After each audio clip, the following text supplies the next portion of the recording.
guys, today I'm going to be talking about my disappointing products. Now, I never know whether or not to do a disappointing products video because what I find disappointing to me may not be disappointing to other people. Other people may get on with it really well, but I'm just going to throw the disclaimer out there. This is all my own opinion. This is what I found disappointing for various different reasons, which I will obviously explain. And yeah, I mean, it's not me saying don't try them because they may work for you, but I am obviously going to explain why I found everything disappointing to me, and hopefully that will kind of help you guys figure out whether it's going to be disappointing for you or not as well. So yeah, this is all my own opinion. I actually really like watching disappointing product videos because I think I get quite surprised with some stuff, and I think, okay, well, I was going to buy that, but you've said that, so maybe it's not worth the investment. But I think as long as you kind of really listen to why it's disappointing, then you'll know if it's going to be the same for you as well. Like I said, it might be amazing for you and you might be able to use it really, really well, but that's just what it is, basically. But I would throw that disclaimer out there. So I'm just gonna get started with my disappointing products. In general, these are just products that I've tried and have just not enjoyed, or I kind of hyped them up in my head so much that I was just kind of left a little bit meh. I'm going to start with one of these. These are the OGX Nourishing Coconut Milk Shampoo and Conditioner. Now, these are good. This is a good shampoo and conditioner. I'm still using them. There is nothing at all wrong with them. But I think just because I've seen so much hype around OGX, especially these ones because of the smell, I kind of hyped it up a lot in my head and I was so excited to try them, really looking forward to trying them. And I was just left a little bit disappointed, I think, because nothing amazing happened with my hair. There was nothing really different about the way it felt to what I was using before, and what I was using before I wanted to change anyway because I wasn't really enjoying it as much as I felt like I should be. And yeah, these were just more of the same. I think for me the most disappointing part was the smell in a way. Like, they smell amazing. They smell awesome. However, as soon as you put it on your hair in the shower, that smell goes. It does not linger. Your hair does not smell of this, and you can't even really smell it that much in the shower. So I just think it's kind of a pointless thing, and it's just so upsetting because it just smells so good. And to be honest, that was kind of like the main reason I got them, was the smell. So for me, that was just a bit meh. It just wasn't really that, I don't know, it just wasn't worth the money for me. So another one that was kind of along the same lines of I'd kind of hyped up so much to myself was this. This is the Soap & Glory Sugar Crush Body Spray, and I'm so upset about this. I love the Sugar Crush scent. I think it's quite possibly my favourite scent of any body products ever. So when I saw they were bringing out the body spray, I was very, very excited. I looked in quite a few different places for it and it was either sold out or they just didn't have it in yet. I finally found it and I was so excited. So excited, and I was spraying myself pretty much instantly as soon as I got back to the office, which, you know, people obviously really loved about it. But I have to say, when I spray it on myself, I find that it doesn't leave a film, but it feels like a little bit sticky, and it just feels like it sits on the skin. So I was then like rubbing it in and it was just feeling quite stiff when I did that. And not only that, but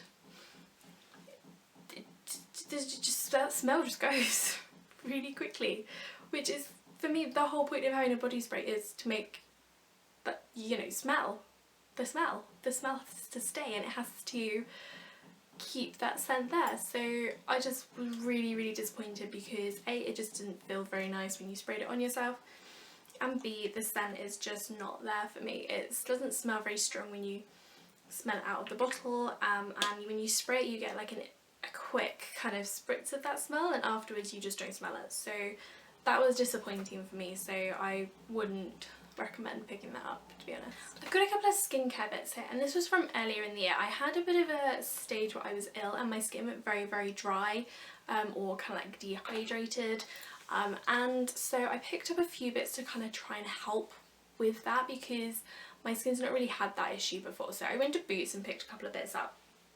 First things I picked up were from their kind of Boots Essentials range, and this is the Cucumber range, which has got the moisturising cream and also the eye gel. This was just rubbish, to be quite honest. I mean, it does smell of cucumber, which is a bit weird, but the moisturising cream is very thick. It is very heavy, and so, I mean, my skin didn't love it that much anyway, but it just, for the heaviness and for the thickness, it just didn't actually seem to do much. So I just felt like this didn't really do anything at all. This is for all skin types. I would really not recommend this for oily skin, not in the slightest bit. And yeah, I just really didn't like it, to be quite honest. It just made my skin feel very greasy. It felt like it didn't really sink in, it just kind of sat on the skin, and again, it was just very heavy, which I didn't like.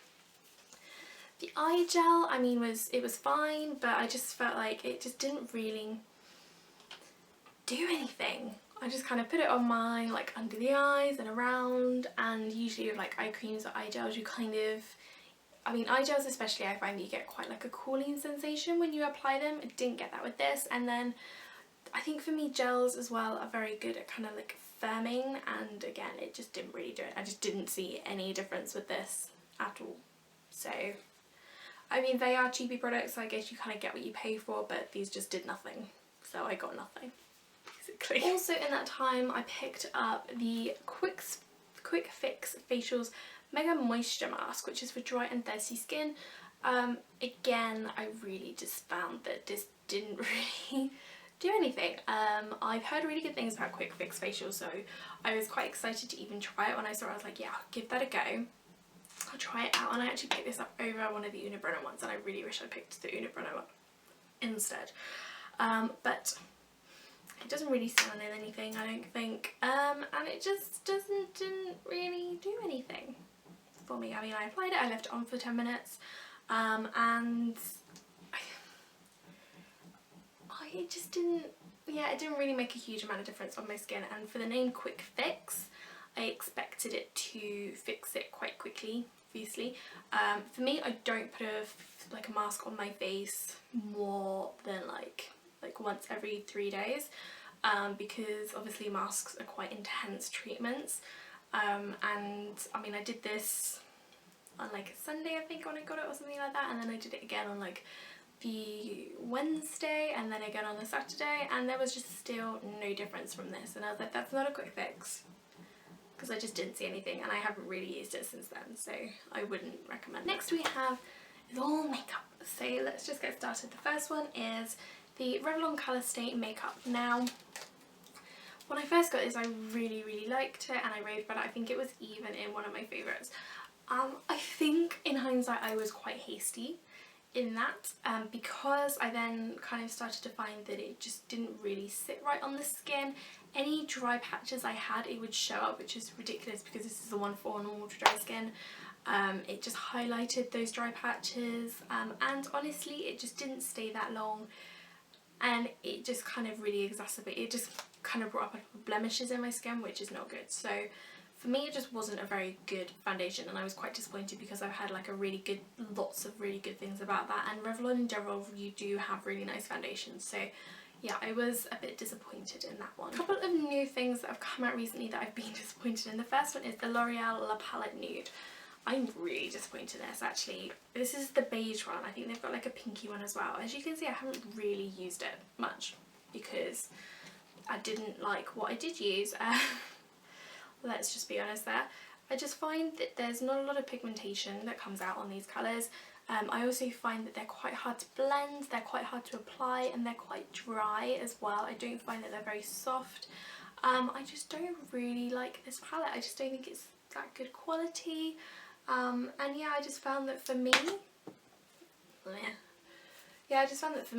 it just didn't really work. I really didn't like it. It just didn't blend, it just didn't stay, and I mean, the colours are so-so. There's nothing that really jumps out. This particular one is quite weird for me. I think it's supposed to be a gold, and it's really not a gold. But no, I just didn't really rate that. I didn't really like it. So also is this. Now, the only part of this product, because you would have seen the other part of the product, I think I spoke about in my favourites. This is the Maybelline Master Sculpt. It's new, or relatively new to the market.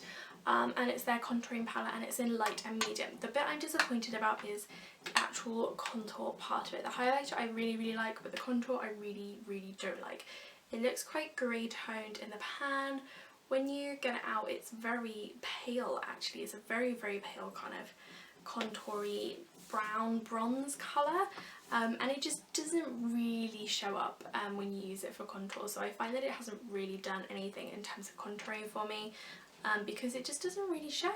You can't really see it, which is obviously disappointing, and I really wouldn't rate it as a contour product. The highlight is really nice, and if they brought the highlight in its own little thing, I think it would do really well, but I am not crazy about the contour side of it. The last two products are eyeliners. So the first one I'm going to talk about is the Rimmel Scandalised Waterproof Kohl. I was really looking forward to using this. A few people have recommended it to me as like a drugstore eyeliner, and other people have said it was just really good in general. I'm not loving it, to be honest. I find it quite hard to apply and keep like a steady line for it. I find it quite hard to not smudge, and it, for a waterproof kohl, it's not very long lasting at all, and I also don't find it to be waterproof, so not a huge fan of that, I have to say. The last thing is also an eyeliner, and this is probably the most high-end product. It's probably the only high-end product in here, but it's something I was actually really disappointed in. This is the Benefit LOREAL Push-Up Liner. Now, I know a lot of people love this, so yeah, and I know they've just brought out like the different coloured versions. I really didn't get on with this at all. I didn't find it to be lash hugging. I didn't find it to be particularly long lasting at all, actually, to be honest, and it was just found it really hard to use. I just don't rate it. I mean, there's stuff coming out, but you have to keep like pushing the nib, and it's just a bit of a pain in the ass to use, if I'm quite honest. And for £17–18, whatever it was, really just not worth it. I would save it and spend it on the roller lash instead or something like that, but I would not pick up the LOREAL Push-Up Liner. The Collection Fast Stroke Liquid Liner is 10 times better than that, and it's like £2.50, so go figure. So yeah, that is my disappointing products video. Let me know if you liked it, give it a thumbs up, and if you kind of want to see more of these. I've been collecting disappointing products to kind of talk to you guys about, so this is kind of that one, and I'm going to start recollecting again and doing all of these in the future, which will probably be a few months down the line, but still. I hope you liked it. Give it a thumbs up if you did. Don't forget to subscribe. I will see you all again very soon. Bye.